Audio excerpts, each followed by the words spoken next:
My name is Grace Williams. I am 68 years old, and I am speaking to you right now from Dallas, Texas, here in the United States of America. Before I begin this heartbreaking story of my life, I want you to do something for me, my dear children.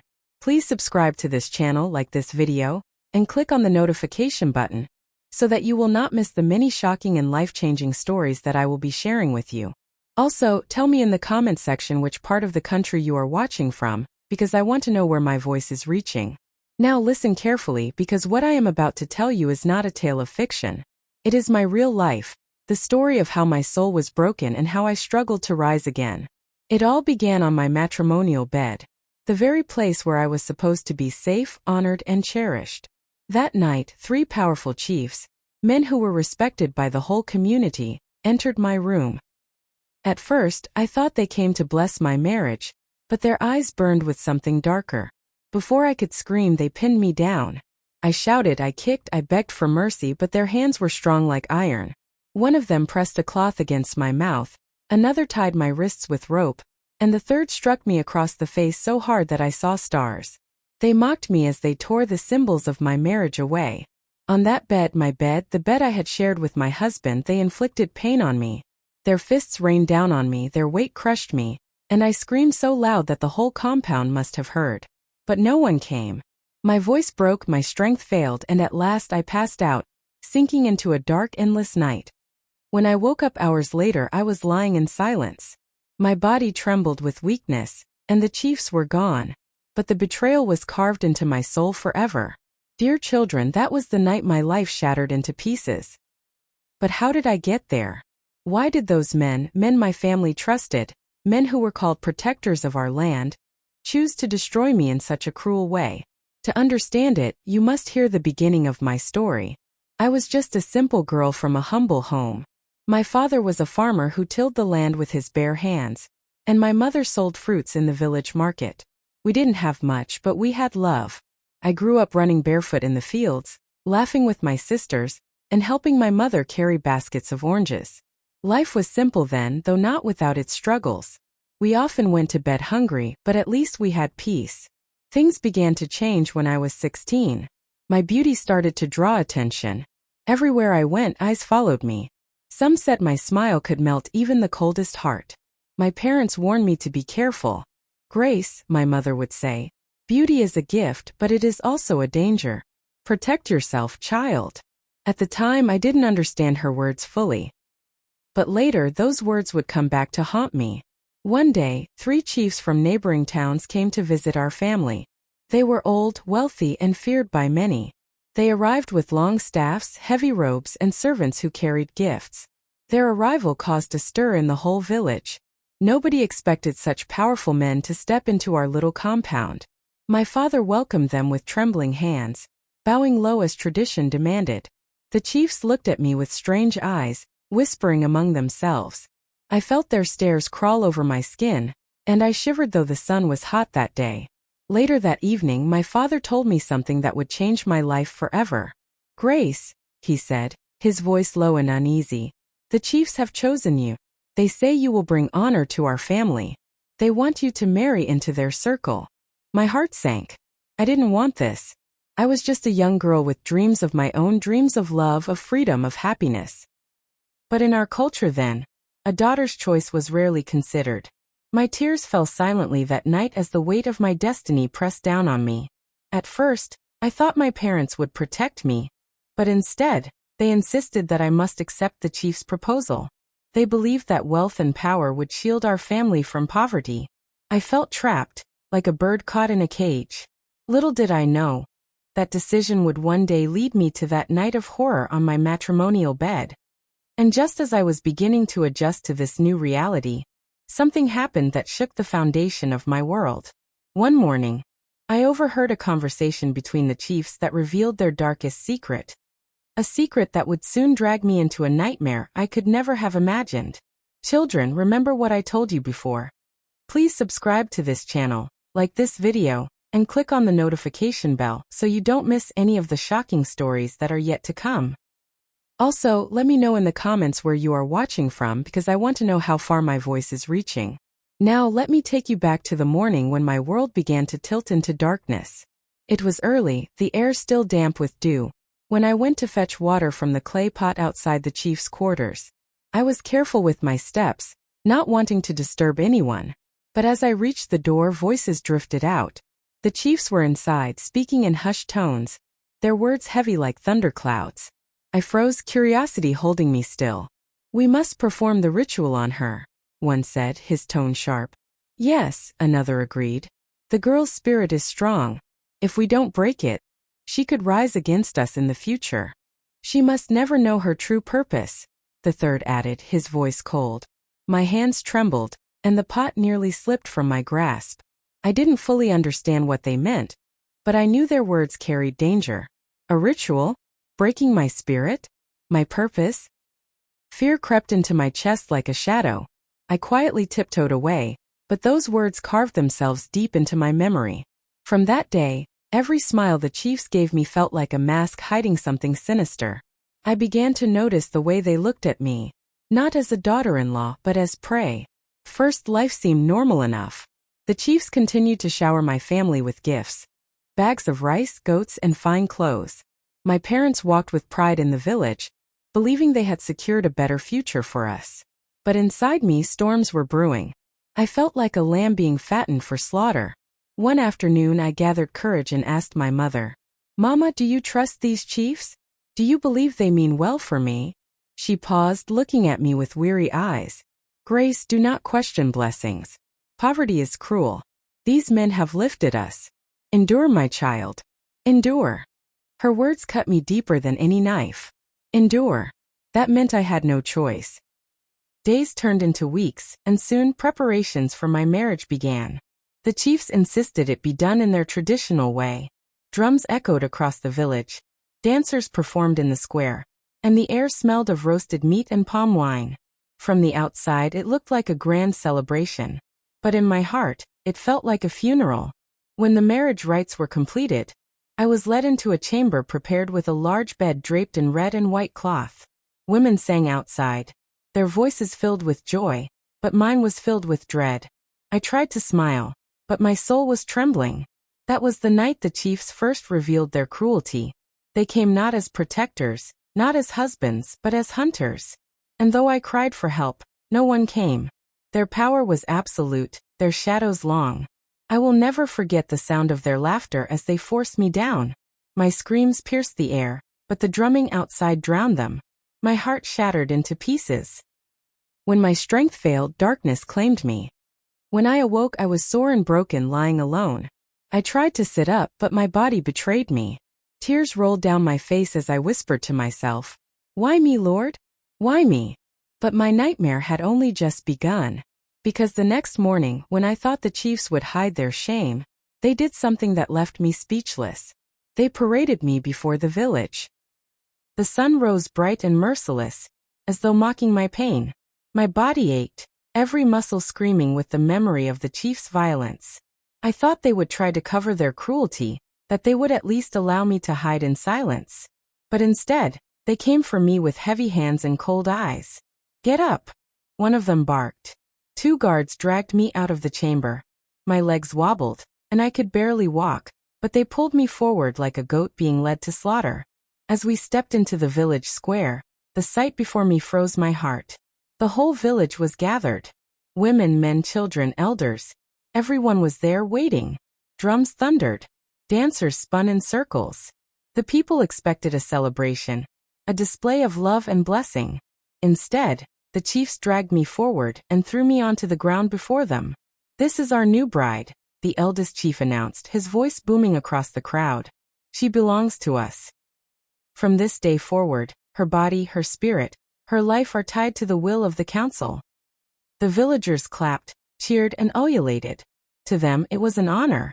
They saw wealth, power, and tradition being upheld. But none of them saw the truth, that I was standing there broken, humiliated, and betrayed. My tears fell freely, but they thought it was part of the ritual. My cries for help were drowned by songs of joy. At that moment, I realized how truly alone I was. My parents stood among the crowd, their faces blank, their eyes avoiding mine. They had given me away to the wolves and now pretended not to see the blood on their fangs. A wave of despair washed over me. My soul screamed louder than my voice ever could. How could my own mother, my own father, allow this? How could the village celebrate my pain? That night, when the celebrations ended and the villagers returned to their homes, I was left in the chief's quarters once again. My body still hurt, but worse than that was the emptiness in my chest. I lay awake staring at the ceiling, wondering if my life was already over. But then something happened. As the moon rose high, one of the chiefs entered the room. He carried a bowl filled with strange herbs and a small, sharp knife. His eyes glowed with a terrifying hunger. "You must drink this," he said coldly, "so your spirit will be bound to us forever." He moved closer, lifting the bowl to my lips. I shook my head, fear gripping me. What was in that drink? What would it do to me? I turned my face away, but he grabbed my chin, forcing me to look into his eyes. "Drink," he commanded, "or suffer the punishment." My heart raced. I knew if I refused, they would harm me even worse. But if I obeyed, I might lose myself completely. That was the moment I realized I was standing on the edge of something darker than I had ever imagined. The eldest chief stood before me, holding a bowl of dark, bitter-smelling liquid. My whole body shook as the strong stench filled the room. His eyes glared into mine, burning with a power that made my skin crawl. "You will drink this," he said again, his voice low and dangerous. "If you resist, the punishment will be worse than death." I stared at the bowl, my heart pounding like a drum. Was this poison? Was this the ritual I had overheard them whispering about? My lips quivered, my spirit screamed for help, but no one was there to save me. With trembling hands, he forced the bowl closer. The rim touched my lips, and the bitter liquid spilled into my mouth. I gagged, trying to spit it out, but two guards held my arms while another pinched my nose. I had no choice, I swallowed. The taste was foul, like ashes and blood. Almost immediately, I felt fire spreading through my chest, searing my veins. My stomach twisted, my body convulsed, and I fell to the ground, gasping for air. My vision blurred, my ears rang, and the chiefs laughed. "It is done," the eldest declared. "Her spirit now belongs to us." I wanted to scream that it wasn't true, that my spirit belonged to God, but my voice was gone. Darkness swirled around me as I slipped in and out of consciousness. When I awoke hours later, I was drenched in sweat, lying alone on the cold floor. My throat burned, my hands shook uncontrollably, and strange marks were carved into my arms. I didn't know if they were real or if the potion had made me hallucinate. But one thing was certain, my life would never be the same again. Days passed in a haze. Sometimes I woke up to find myself screaming without reason. Sometimes I couldn't even remember where I was. At night, I heard whispers in my ears, voices that weren't my own. Was it the potion? Or was it the curse of the chiefs? One evening, I stumbled out into the courtyard, my body weak but my mind restless. The sky was red with sunset, and the air was heavy with silence. As I leaned against a wall for support, I overheard two of the chiefs speaking again. "She is strong," one said. "The ritual should have broken her completely, but her spirit fights back." "Yes," the other replied. "That is dangerous. If she resists, she could expose us all." Their words sent shivers through me. They feared me. Even after all their cruelty, something inside me still resisted, and they knew it. But children, do you know what fear does to wicked men? It makes them desperate, and desperation makes them more dangerous. That night, just as I thought I could rest, the door to my chamber creaked open. And standing there in the shadows was not one, not two, but all three chiefs, their faces twisted with rage. "We must finish what we started," the eldest said. The door to my chamber swung open, and the three chiefs stepped in together. Their shadows stretched long across the floor, swallowing me where I sat trembling in the corner. My heart pounded so loudly I thought they could hear it. The eldest chief's voice cut through the silence. "Grace, you are stronger than we expected. The ritual did not bend your spirit as it should have. Tonight, we must finish what we started." I wanted to scream, to run, but my legs were weak as sticks. I had no strength to fight them. My eyes darted toward the window, it was too high. Toward the door, they blocked it. There was nowhere to go. The second chief stepped closer, holding a bundle wrapped in black cloth. He unwrapped it slowly, and to my horror, inside was a dagger glinting in the torchlight. Strange carvings covered the blade, symbols I didn't understand. My breath caught in my throat. "What are you going to do to me?" I whispered, my voice barely audible. The third chief smiled cruelly. "We are going to bind you forever. Once this is done, you can never rise against us. Your body, your mind, your very soul will serve us." Tears blurred my vision. I shook my head violently, crying, "No, please, I am only a woman. I have done nothing to deserve this." But my pleas fell on deaf ears. The eldest chief motioned to the others, and in an instant they lunged forward. Two of them pinned my arms to the ground, pressing me down with their full weight, while the one with the dagger knelt over me. The blade hovered inches from my skin, its cold light sending chills through my body. "Hold her steady," he commanded. I struggled, thrashing with every ounce of strength left in me. My cries echoed against the walls, but no one came. The whole compound was silent, as if the world itself had turned its back on me. The dagger descended slowly, deliberately, and I felt the cold tip press against my arm. Pain shot through me as the blade sliced my skin, and blood welled up instantly. I screamed until my throat burned, my voice breaking into sobs. With every cut, the chiefs chanted strange words, words that made the air feel heavy and the room spin around me. My vision dimmed, my body shook, and I thought I would faint. Still they continued, carving into my flesh as though I were nothing but an object. At last, when my strength was gone and my body lay limp, the eldest chief raised his hands and declared, "It is done. She is ours forever." But children, what those wicked men did not know was that blood carries power. Not just theirs but mine too.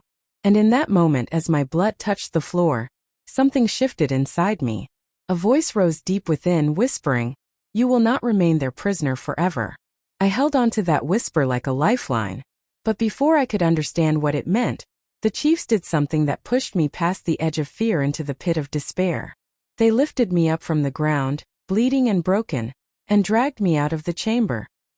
Not in secret this time, but into the open courtyard under the moonlight. And there, waiting, was the entire village. The chiefs dragged me out into the courtyard, my body weak, my clothes stained with blood. The night air was cold, but my skin burned with pain.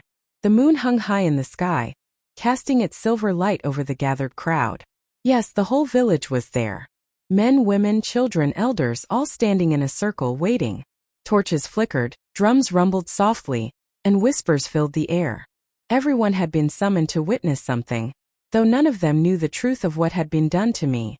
The eldest chief raised his staff high and shouted, "Tonight the covenant is sealed. Tonight, our bride is bound to us forever." The people cheered, clapping and stomping their feet. They thought it was a celebration. They thought it was tradition. Not one of them saw the terror in my eyes, the trembling of my hands, or the blood dripping from my arm. I looked around desperately, hoping to find even one face that would stand for me. My parents were there, standing near the front of the crowd. My father's head was bowed, my mother's eyes filled with tears she tried to hide. But neither of them moved. Neither of them spoke. Their silence crushed me more than the chief's blades ever could. The second chief stepped forward, holding up the dagger still wet with my blood. "With this mark," he announced, "she will never be free. Her spirit is tied to our council, and her destiny belongs to us." The crowd cheered again, blind to the evil unfolding before them. In that moment, despair overwhelmed me. I wanted the ground to open and swallow me whole. But just as I thought all hope was lost, something strange happened. The wind suddenly rose, howling through the courtyard. The torches flickered wildly, and the drums stopped as the drummers looked around in fear. My blood, dripping from the wound on my arm, pooled on the ground at my feet. And then, I swear to you, children, the earth beneath me shuddered. A murmur rippled through the crowd. "What is this? What does it mean?" People whispered. The chiefs exchanged uneasy glances. For the first time, I saw fear in their eyes. The eldest gripped his staff tighter and barked, "Silence! This is nothing but the wind." But I knew it wasn't just the wind. Something deeper was stirring. Something stronger than their rituals. Something inside me. The crowd was unsettled, but the chiefs pressed on. They raised their staffs and began to chant louder, trying to drown out the fear that had begun to spread among the people. And then, without warning, the fire from one of the torches leapt high into the air and exploded, scattering sparks across the courtyard.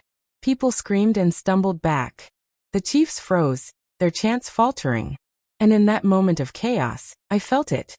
The same voice that had whispered to me before, when my blood touched the ground. Only this time it was louder, stronger. Grace, rise. My body trembled, my heart pounded, and though I was weak, I lifted my head to face them. But children, before I could even take a breath, the eldest chief rushed toward me, his staff raised high, his face twisted with fury. The eldest chief came rushing toward me, his staff raised high above his head. His face was twisted with rage, his eyes blazing like fire. The crowd gasped, some stepping back in fear, others too shocked to move. I could barely stand, my body weak from the wounds and the potion. But the voice inside me spoke again. Do not bow. Rise. The chief swung his staff down with all his strength, aiming straight for my skull. At the very last moment, my body moved on its own. My arm shot up, and to everyone's shock, I caught the staff in midair. Gasps rippled through the courtyard. The chief's eyes widened.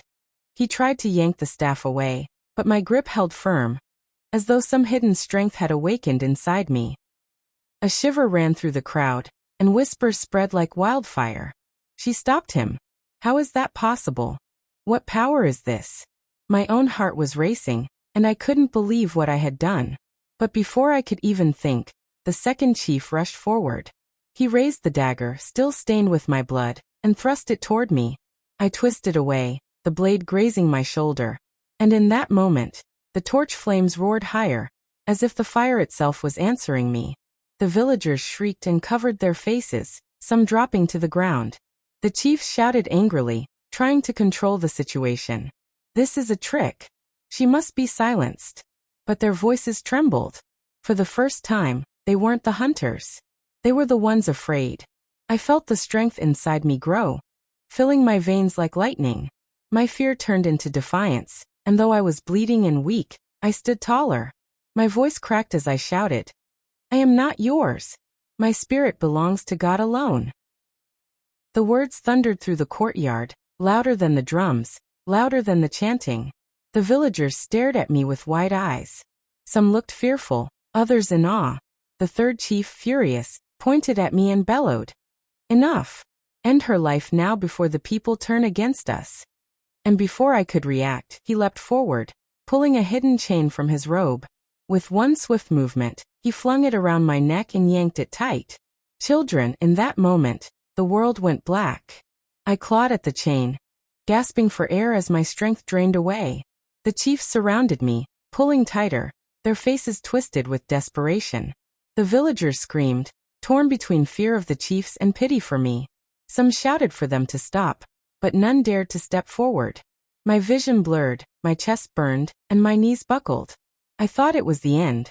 But then, in the midst of my suffocation, I heard it again. That voice. Stronger than before. Grace, they will not destroy you. Now is the time. And in that instant something impossible happened. The chain was tight around my neck. My lungs screamed for air, my body trembled, and my vision was fading into darkness. The three chiefs pulled harder, determined to end me right there in front of everyone. The villagers cried out, some begging them to stop, but fear chained their feet to the ground. Just when I thought my soul was slipping away, it happened. The earth beneath us shook. Not a small tremor, no children, the ground rumbled like thunder, and everyone stumbled. The torches around the courtyard flared so brightly that people shielded their eyes. A powerful wind howled, swirling dust into the air. And then, to the shock of all, the chain around my neck snapped. It broke apart as though invisible hands had torn it open. I fell to the ground, gasping for air, clutching my throat. The chiefs staggered back, their faces pale with fear. The villagers screamed and scattered, some running, others dropping to their knees. They had never seen such a thing before. Slowly, I rose to my feet. My body was weak, bleeding, and bruised, but something greater than my pain held me up. My voice, though hoarse, carried across the square. You cannot bind what God has made free, I said, staring straight at the chiefs.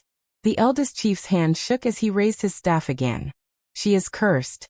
She must be destroyed. But the people were no longer silent. Whispers spread quickly. This is not ordinary. She has power. The chiefs have lied to us. The hold of fear that the chiefs had kept over the people was beginning to crack. I could see it in their eyes. Doubt, suspicion, even anger. The second chief growled and lunged at me with the dagger. But before he could reach me, a bolt of lightning split the sky. It struck the ground between us with a deafening roar, throwing him backward. The villagers gasped and fell to their knees, shouting prayers. For the first time, the chiefs hesitated. Their arrogance faltered, their power shaken. They exchanged frantic glances, realizing that something far beyond their control was at work. But desperation can drive wicked men to madness. The third chief pointed at me with trembling hands and screamed, "She is a threat to us all. If she lives, we lose everything." The villagers looked from him to me, their loyalty torn. The courtyard was on the edge of chaos. And just as the people began to murmur louder, a new voice rose above them all, a voice I knew too well. It was my mother. She stepped forward from the crowd, her face pale, her eyes glistening with tears. And in front of everyone she cried out, "Enough! You cannot kill my daughter." The courtyard fell silent. The whole village froze when my mother's voice rang out. Her body trembled, but her words cut through the noise like a blade. "Enough!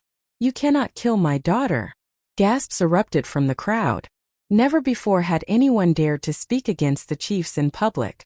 People whispered among themselves, fear battling with curiosity.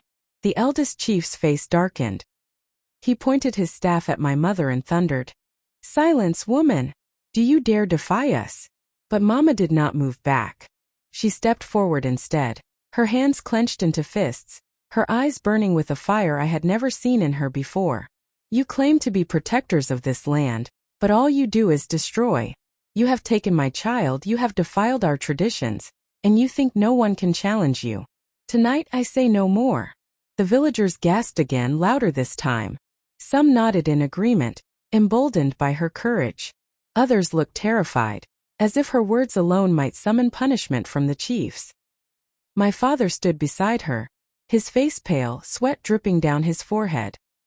He did not speak, but his silence was heavy, as though he was torn between fear and guilt. The second chief sneered, "Woman, your tongue will bring death upon your whole family." Mama lifted her chin.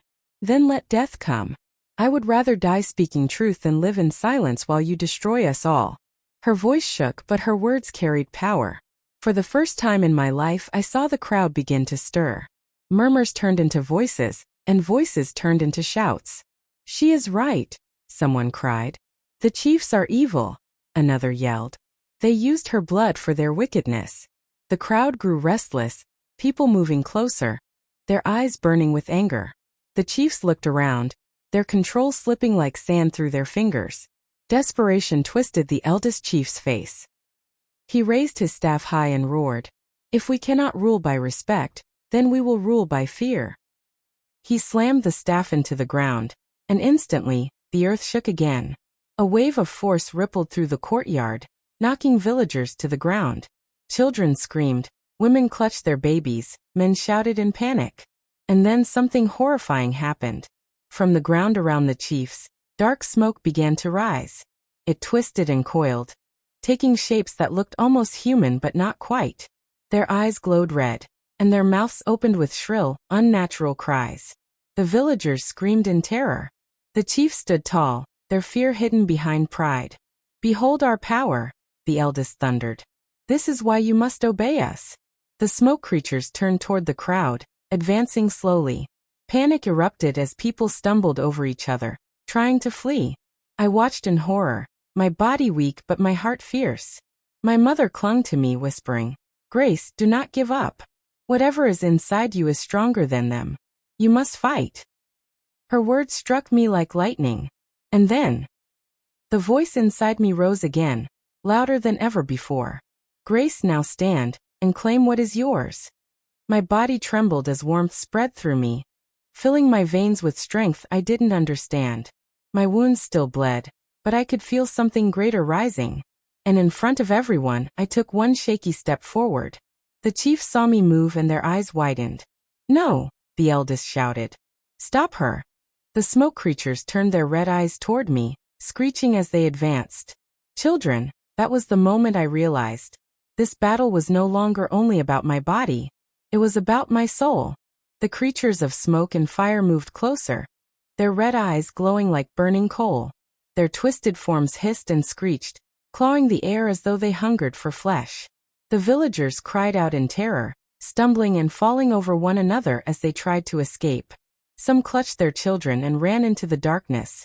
Others simply fell to their knees, praying aloud for mercy. But I could not run. My legs felt like lead.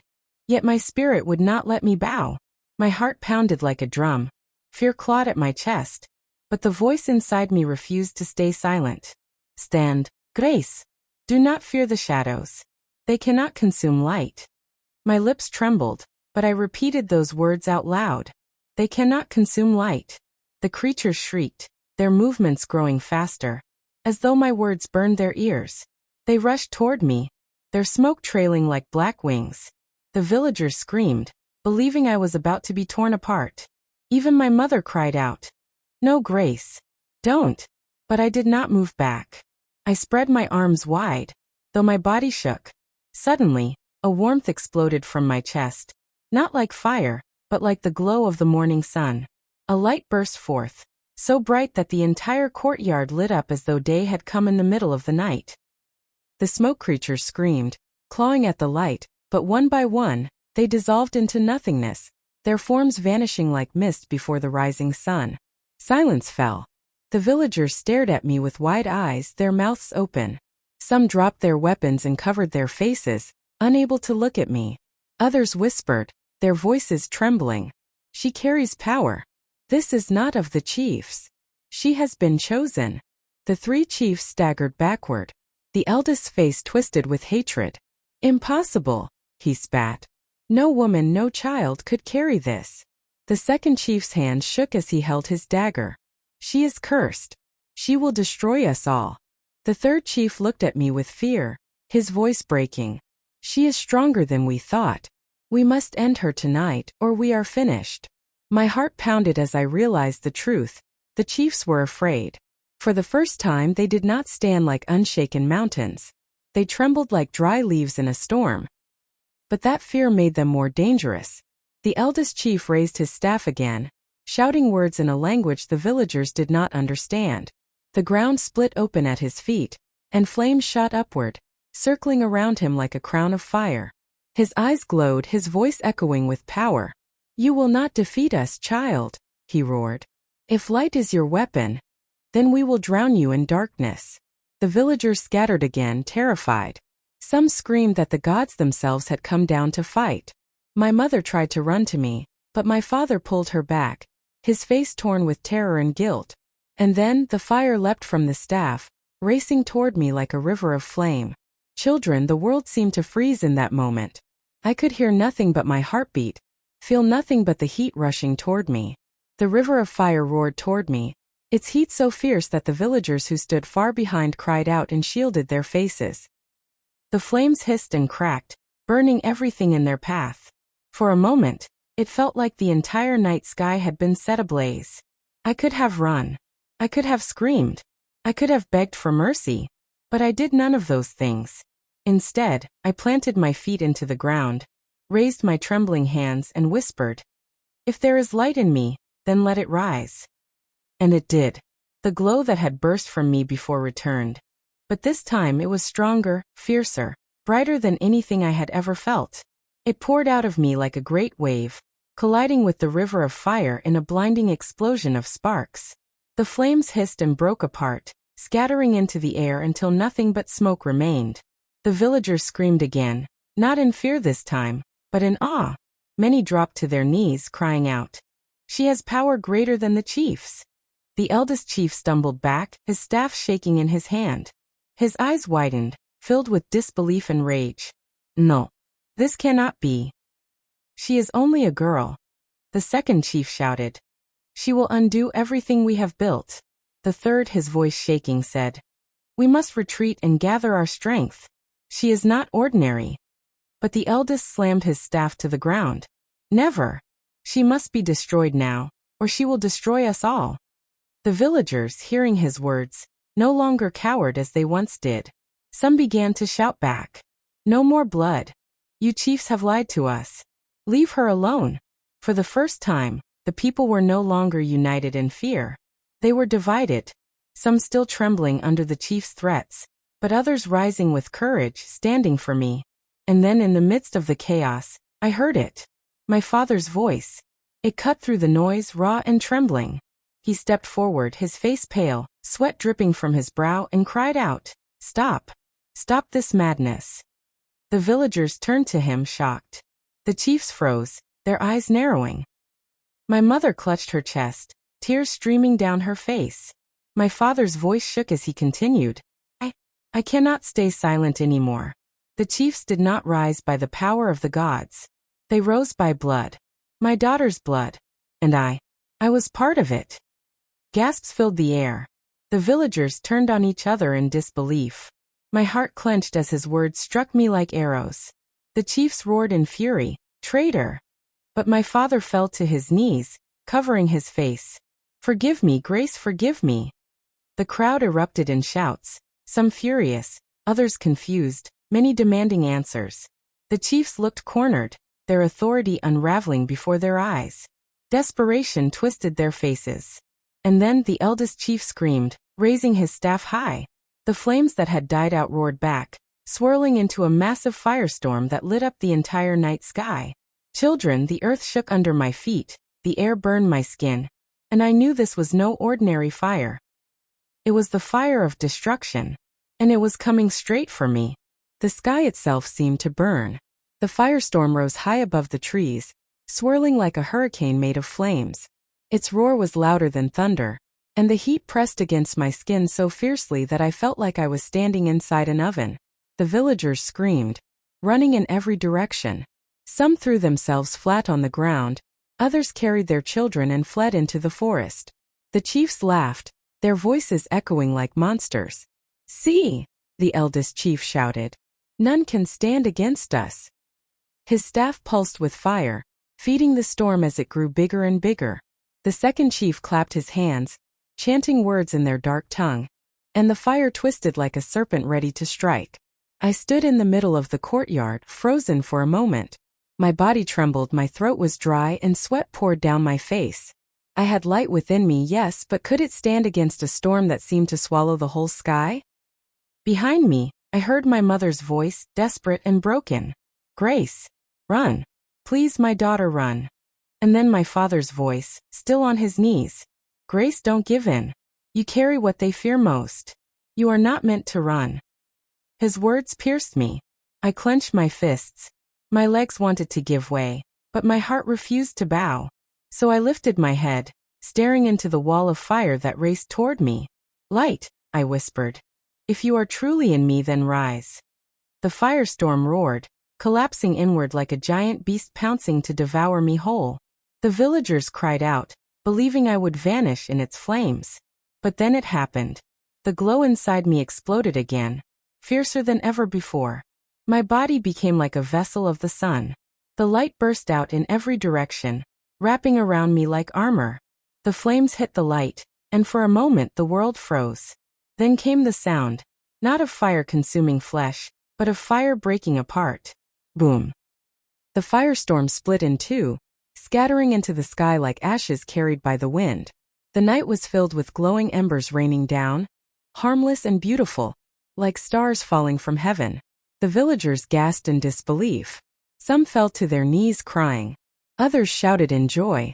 "She has defeated them." The chiefs stumbled backward, their faces pale with rage and terror. The eldest roared, "Impossible!" He struck his staff against the ground, but the flames did not return. His power was weakening.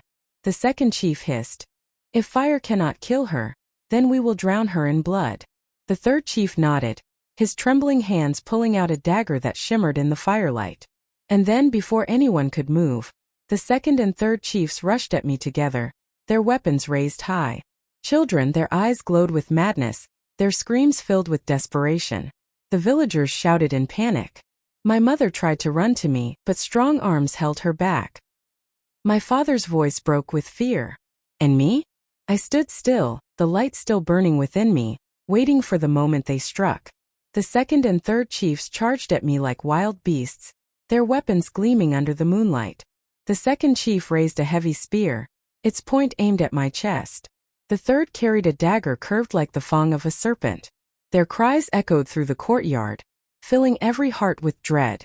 The villagers gasped. Some covered their faces, unable to watch. Others shouted, "No! Leave her!" My mother's voice tore through the noise, trembling but fierce. "Grace, hold on. You are not alone." The chiefs were nearly upon me. I lifted my hands, the light within me surging once more. It rose from deep inside my chest, burning hotter and brighter.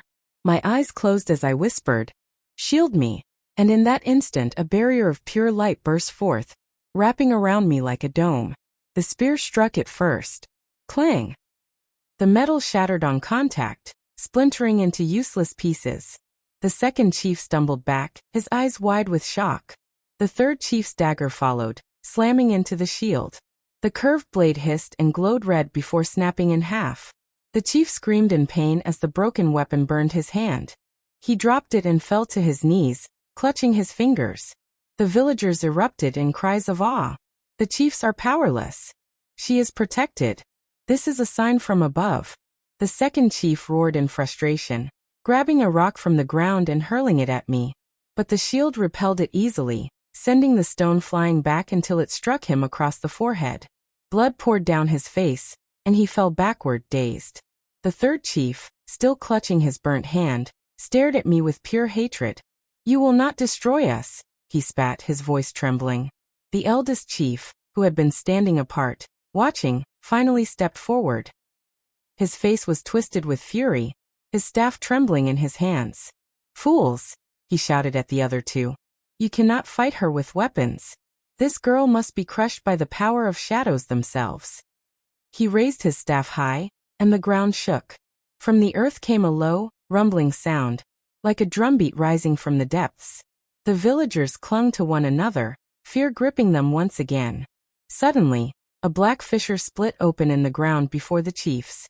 Out of it poured darkness so thick it looked alive. It rose higher and higher until it towered above the courtyard like a great wall. And from that darkness, two enormous hands reached out, long clawed and dripping with shadow. The villagers screamed, scattering once more. Some shouted, "It is the end." My mother cried, "Grace, run." But I could not run. The claws reached for me, their size so massive that they could crush me in a single blow. The air grew cold, my light flickered, and for a terrifying moment, I wondered if even the shield would hold against this new horror. The eldest chief pointed his staff at me and bellowed, "Let the abyss swallow her whole." "Children!" The ground shook under my feet, the sky darkened above me, and the claws of shadow lunged toward me with deadly speed. The claws of shadow tore out of the earth with a deafening roar, their size so massive they could crush an entire hut in a single strike. They reached for me with terrifying speed, curling like talons hungry for blood. The villagers wailed, some collapsing to the ground in despair, others fleeing into the forest. I stood frozen, my heart racing. The shield of light around me flickered as the claws drew closer, as if their darkness was stronger than anything I had faced before. My mother screamed, "Grace! Hold on. You are stronger than them." But in my heart, doubt clawed at me. What if my light failed? What if this was the end? The claws slammed against the shield. Boom! The ground shook violently, dust and stones flying everywhere. My shield held, but it cracked. Thin lines of darkness spread across its surface like shattered glass. The villagers screamed in terror. "She cannot withstand it." The claws pulled back and struck again, harder. Boom! This time the crack deepened, the shield trembling under the force. My knees buckled, pain shooting through my body as though the shield and my soul were one. The eldest chief laughed, his voice echoing like thunder. "You see? Even her light cannot withstand the abyss. She will fall, and with her all hope will die." His words pierced me, but then I heard another voice, not from the outside but from within. "Grace, do not fight with fear. Fight with faith. Light is not only in you. It is you." My breath caught. I realized I had been calling on the light as though it were separate, as though it were a stranger lending me strength. But no, it was mine. It had always been mine. I closed my eyes, placed my hands over my heart, and whispered, "I am light." And suddenly, the glow surged again, brighter than ever before. The cracks in the shield sealed themselves, and the barrier expanded outward, pushing the claws back. The creatures of shadow hissed and screeched, recoiling as if burned. The eldest chief's face twisted in rage. "Non. Impossible." The claws struck again, but this time the light met them head-on. Boom! The shockwave sent a gust of wind through the courtyard, knocking villagers and chiefs alike to the ground. The claws writhed and struggled, but the light wrapped around them like chains. With a cry that shook the night, I lifted my hands and forced the light outward. The claws shattered into pieces of smoke and ash, dissolving into the air. The fissure in the earth snapped shut with a loud crack, leaving nothing but silence. The villagers stared in awe, some weeping, others chanting my name. Grace! Grace! Grace! The eldest chief fell to his knees, panting, his staff dim and lifeless. The second and third chiefs crouched nearby, their eyes wide with fear. For the first time they looked small, weak, defeated. But I knew better than to celebrate too soon. Wicked men do not surrender easily. As I stood there, my body glowing with the last remnants of the light, the eldest chief's face hardened. He pulled something from his robe, a small black stone, pulsing with dark energy. My breath caught. I had never seen such a thing before, but the moment my eyes met it, I felt its power. "This is not over," the eldest hissed. "If shadows cannot destroy you, then this will." He raised the stone high, and a scream tore from the sky itself. The air grew cold, the villagers shrieked, and even my mother clutched her chest in terror. Children, that was the moment I realized. The chiefs had been hiding their greatest weapon all along. The eldest chief raised the black stone high above his head. Its glow was not like fire, not like smoke, but something far worse.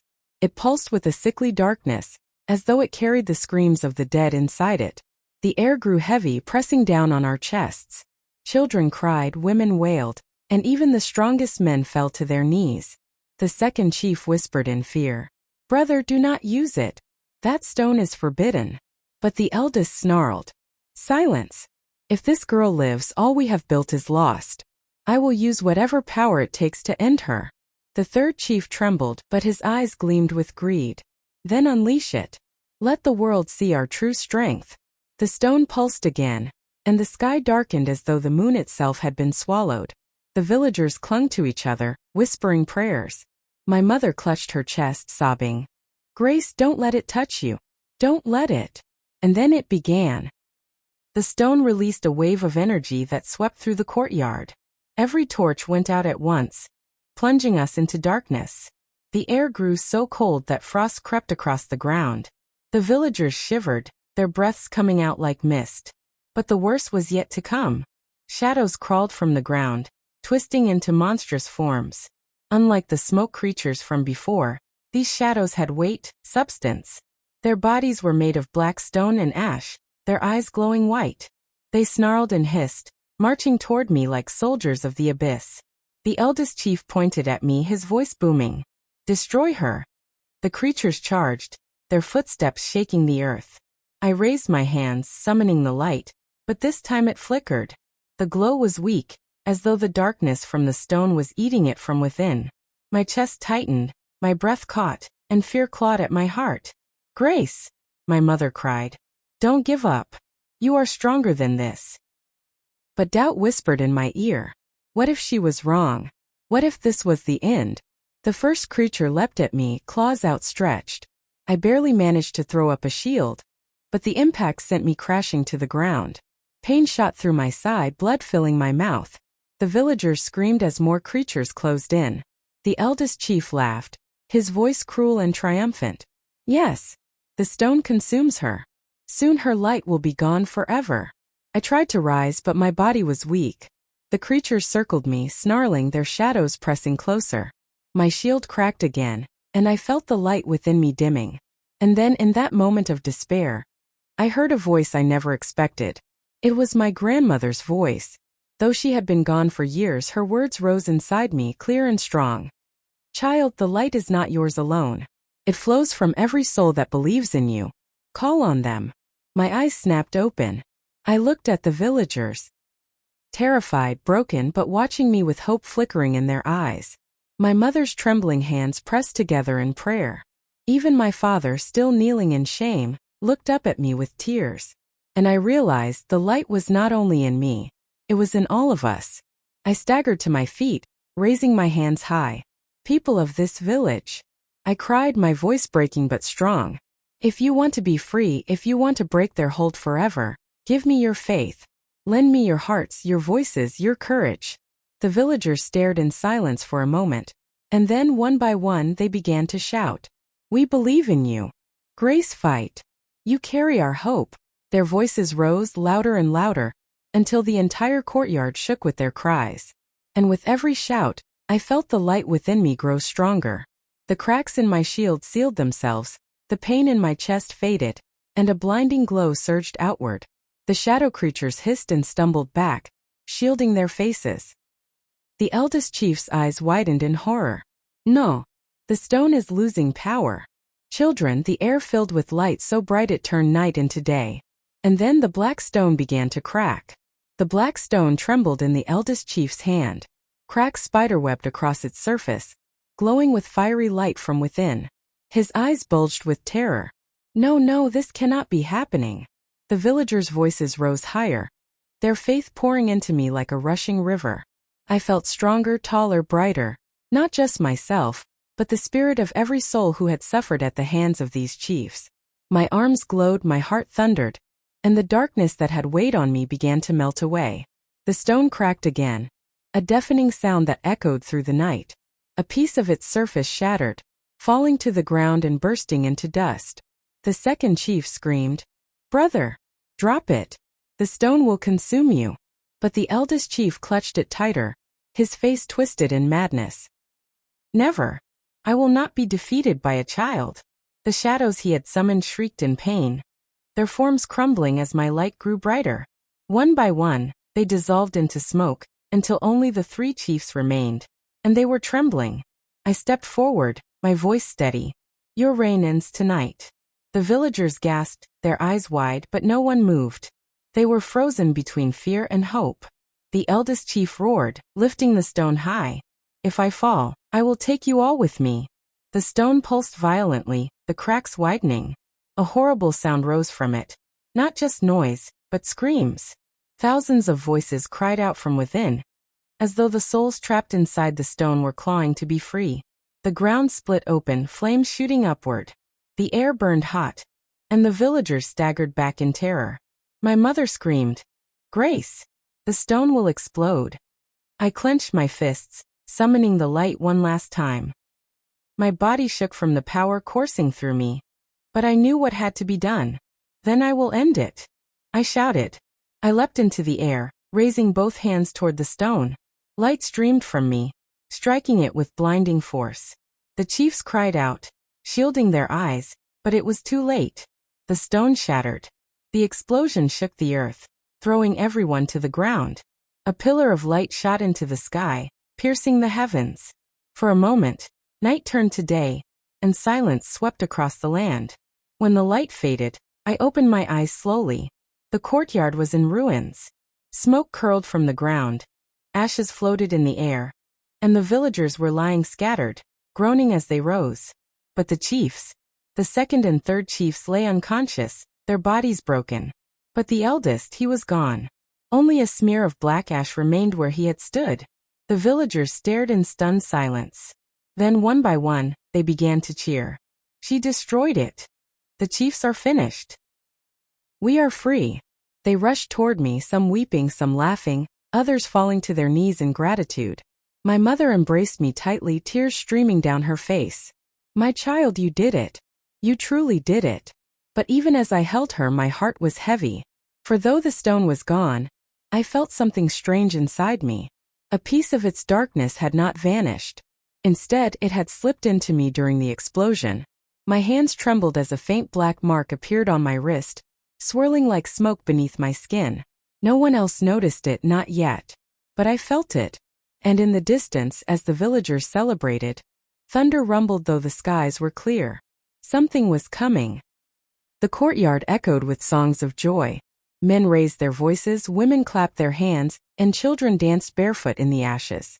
For the first time in years, laughter filled the air instead of fear. The villagers celebrated as though chains had fallen from their necks. But as they rejoiced, I stood apart, my sleeve tugged low to hide the mark that had burned itself into my wrist. It throbbed faintly as though alive, a reminder that though the stone was destroyed, it had not truly left me. My mother hugged me again, her face glowing with pride. "Grace, you saved us. You are the light we prayed for." I smiled weakly, though inside my chest a storm raged. I wanted to tell her the truth, but fear knotted my tongue. What if she looked at me differently? What if the villagers saw me not as their savior, but as the curse left behind by the chiefs? That night, a great fire was built in the center of the village. Food was shared, drums beat, and the people danced in circles, their joy bright against the ruins around them. But even as the drums pounded, I felt another sound beneath it. A steady whisper, curling inside my mind. "You think you are free? Foolish girl. I am still here." I gasped, clutching my wrist. The mark glowed faintly in the firelight, unseen by others. The voice was cold, cruel, and familiar. It was the voice of the eldest chief. I staggered back, shaking my head. "No. You are gone. I destroyed you." But the voice only laughed. "You destroyed the stone, yes. But in doing so, you opened yourself to me. Now I live inside you. I will wait, child. And when you are weakest, I will rise again." My chest tightened. The noise of the drums grew distant, drowned by the echo of his laughter. The celebration carried on late into the night. At last, the villagers drifted to their homes, exhausted but happy. My mother lay beside me, holding my hand as she fell asleep. Yet I could not close my eyes. The mark throbbed, darker and heavier, until I thought it might burst from my skin. At dawn, I slipped away to the riverbank. Kneeling in the water, I rolled up my sleeve. The mark had grown larger, curling like vines up my arm. The sight filled me with dread. Suddenly, a soft voice spoke behind me. "I thought I'd find you here." I spun around. It was Daniel, the only friend I had left from childhood, the one who had always believed in me even when others mocked me. His eyes searched mine, then fell to my arm. "Grace, what happened to you?" he whispered. Tears stung my eyes. I tried to cover the mark, but he caught my hand gently. "Don't hide it from me. Please. Tell me the truth." I hesitated, my heart pounding. Then the whisper of the chief's voice coiled through my mind again. "If you tell him, he will fear you. They all will. And when they turn against you, I will be waiting." I shut my eyes, trembling between fear and trust. Finally I whispered, "Daniel, I think the darkness is inside me now." His face went pale, but he did not let go. Instead, he drew closer, his voice steady. "Then we will fight it together." Before I could reply, a piercing scream split the air from the direction of the village. We froze. Another scream followed, then the sound of shouts, panic, and running feet. Smoke curled above the rooftops. Daniel's eyes widened. "Something's happening." We ran toward the village, my heart pounding in my chest. As we reached the square, my blood ran cold. The second and third chiefs, the ones who had fallen unconscious during the battle, were gone. Their bodies had vanished, and in their place stood figures cloaked in shadow, their eyes glowing with the same white fire as the creatures before. The villagers screamed, scattering in terror. And then, as the shadows moved, one turned its head toward me and hissed in a voice that was not its own. "Did you think we would die so easily?" The villagers scattered in panic as the two shadow-cloaked figures stepped into the center of the square. Their forms were half human, half nightmare, wrapped in swirling black smoke, their eyes burning white like fire. The second and third chiefs had returned, but no longer as men. They were something far worse. "Run!" someone shouted. Mothers snatched up their children. Men grabbed sticks and farming tools, but nothing could stand against the unnatural darkness rolling from those creatures. The second chief's voice was like thunder, twisted and hollow. "You may have destroyed the stone, girl, but you cannot destroy us. We are beyond flesh now, beyond death. The third chief raised his hands, and a wave of shadow burst outward, knocking down huts, shattering pots, and sending villagers sprawling. The screams pierced the night like knives. I stepped forward, trembling but unyielding. You should have stayed buried. This village will not bow to you again. Their laughter was cruel, echoing from the walls. The third chief hissed, You carry his mark. You carry our master inside you. You belong to us, Grace. The mark on my arm pulsed fiercely, burning like fire under my skin. My knees buckled, and for a moment I felt myself slipping, hearing again the voice of the eldest chief whispering, Yes, give in to me.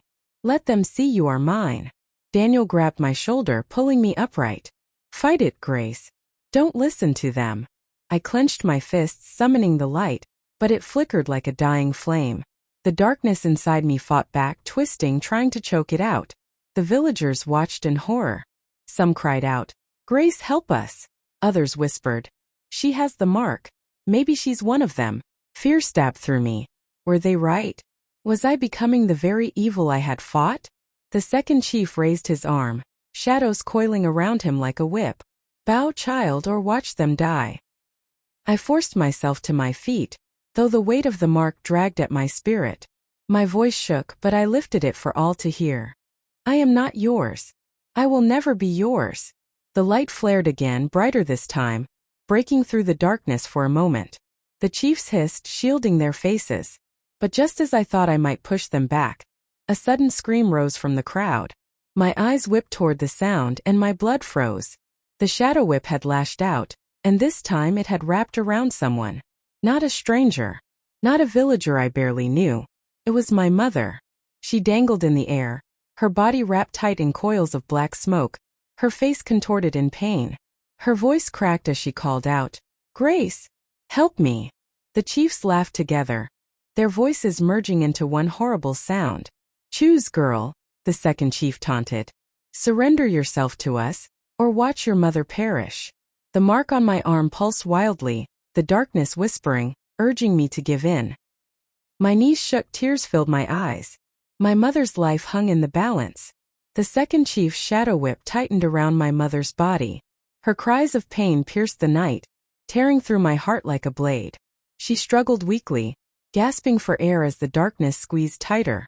Grace, she cried, her voice hoarse. Don't give yourself to them. Fight. But the chiefs only laughed, their voices echoing like thunder. The third chief sneered. You see, child? She will die unless you obey. You think you have power, but your love makes you weak. The mark on my wrist flared so hot I thought my skin would split. The voice of the eldest chief hissed in my mind. Save her, Grace. All you have to do is surrender. Let me in fully and she will live.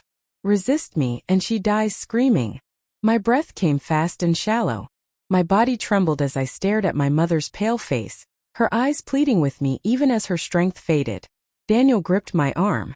Don't listen. That's not your mother's voice, that's fear talking. If you give in, they'll take everything. Tears burned down my cheeks. But if I don't? I choked, unable to finish. The second chief roared, shaking the ground. Enough. Choose, girl. Surrender now or watch her bones snap one by one. The villagers were on their knees, praying, wailing, begging me to do something.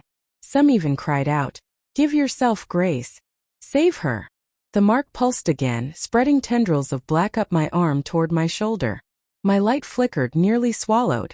I staggered forward, raising my hand. My voice cracked. Stop. Please let her go. Take me instead. Daniel's eyes widened. Gracie, no. The chief's laughter boomed, victorious. The shadow tightened around my mother, then released her suddenly. She crumpled to the ground, coughing but alive. Relief washed over me, but before I could reach her, the shadows lashed out again, this time coiling around me. I screamed as the cold wrapped around my body, seeping into my skin like poison. My light sputtered, struggling against the chains of darkness binding me. The chiefs closed in, their glowing eyes fixed on me like predators on prey. Yes, the third chief whispered. Submit to us. You are ours now. The villagers sobbed. My mother crawled toward me, reaching out, her voice breaking. No, gracie. Don't give in. Fight them, please.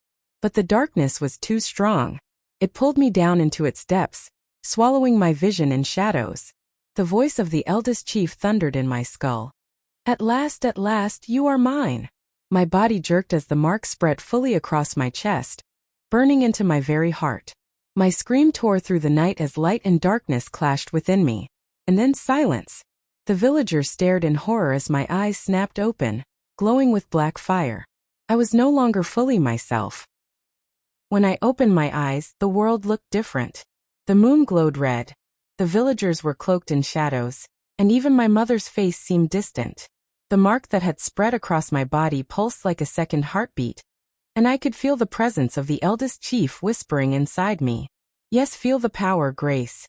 With us, you will never be weak again. With us, they will all bow at your feet.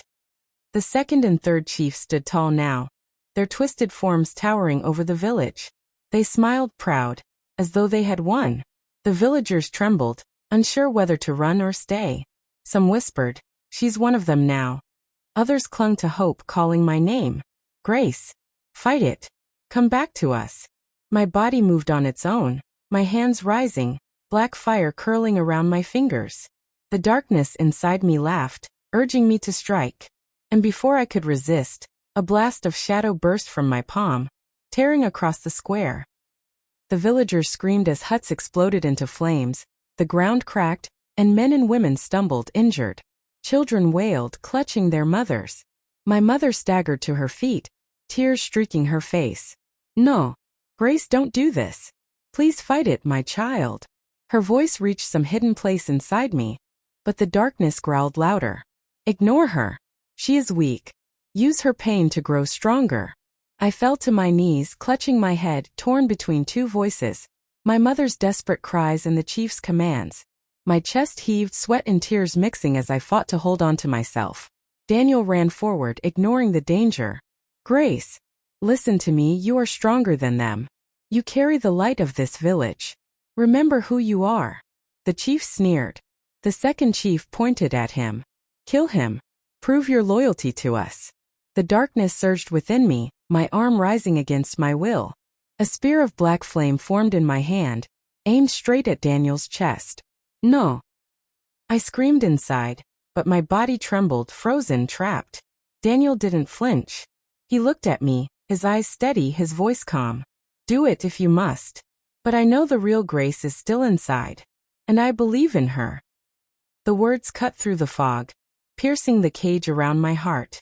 My arm shook violently, the spear of flame flickering. The eldest chief roared in my head, "Strike him down. Now." But Daniel's words lit a spark. My light, small, faint, but alive, stirred deep within. My voice cracked as I whispered, "I am not yours." With a scream, I turned the spear away from Daniel and plunged it into the ground. The earth shook as the black fire exploded harmlessly into dust. The chiefs hissed, furious, "Foolish girl. You cannot resist us forever." But the villagers saw it, the struggle, the flicker of light inside me. They began to shout again, louder than before. "Grace, fight. You are not theirs. We believe in you." The voices poured into me like before, fueling the light within. My eyes flashed, no longer only black, but streaked with white. The chiefs staggered back, sensing their hold weakening. The eldest chief's voice howled in my head, "No, you are mine. You cannot escape me." But for the first time, I felt him afraid. And I knew the final battle was only beginning. The chief's laughter cracked like thunder through the night, but it was laced with anger now, not triumph. They had seen it, the spark inside me that refused to die. The second chief hissed, "You are weak, Grace. You cannot keep fighting forever." The third chief bared his teeth. "Sooner or later you will bow." The villagers pressed closer together, their voices rising in chants. "Grace! Grace! Grace!" The sound of my name became a shield around me, dulling the whispers of the eldest chief in my mind. The mark on my arm writhed like a living thing, but I clenched my fists and stood tall. "I am not yours," I shouted. "I am not your servant, I am not your vessel, I am Grace." My light burst outward, white and gold this time, burning away some of the shadows that clung to me. The chiefs staggered, their smoke-like forms trembling under its heat. Daniel rushed to my side, his voice steady. "You're winning, Grace. Don't stop now." But the eldest chief's voice thundered in my skull, louder than before. "If I cannot keep you, I will destroy everything you love. Watch." The ground split open, and from the crack surged a wave of shadowy figures, dozens of them twisted and snarling, their bodies shaped from smoke and ash.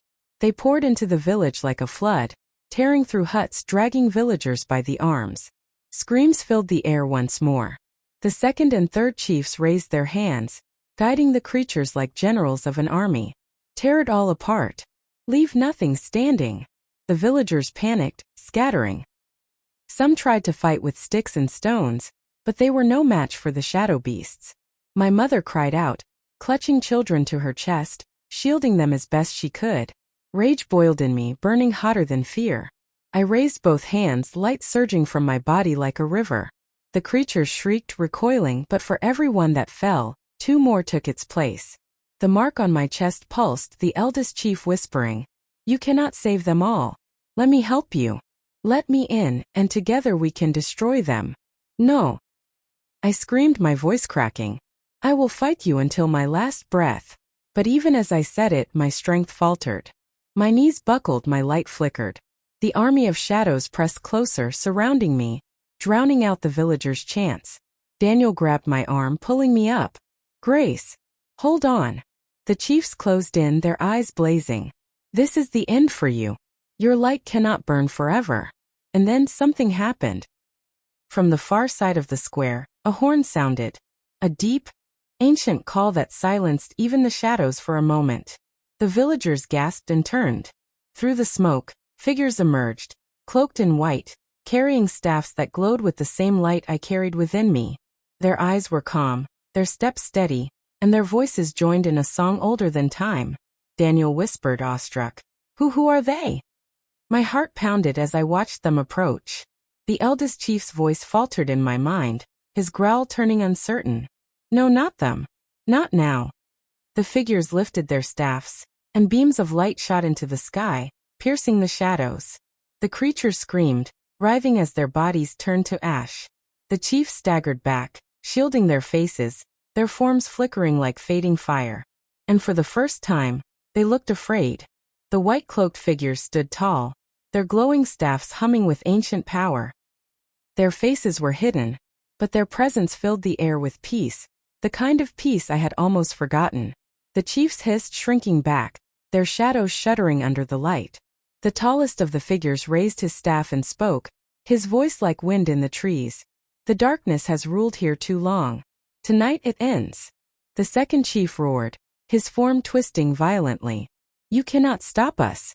She carries the mark. She is already ours." The figure turned his gaze toward me. His eyes glowed softly, like a father looking at a child. "Grace, you must choose. The power within you is strong, but it is divided. If you cling to fear, the chiefs will own you. If you embrace the truth, your light will burn brighter than theirs." The mark on my body pulsed, the eldest chief screaming in my head. "Do not listen. I am your strength. Without me, you are nothing." I staggered, clutching my chest, torn between two voices.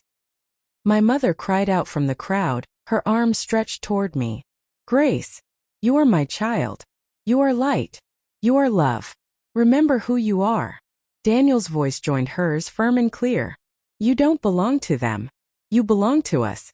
To this village. To yourself." The villagers raised their voices, chanting my name, louder than ever before. "Grace! Grace! Grace!" Tears streamed down my face as I fell to my knees. The mark writhed like fire, the darkness roaring, but deep in my heart, a memory stirred. Of my grandmother's voice long ago whispering, "Child, the light is your inheritance. It cannot be stolen, can only be forgotten. Remember it." I stood slowly, raising my hands. "I am not darkness. I am not yours. I am grace, and I am the light of this people."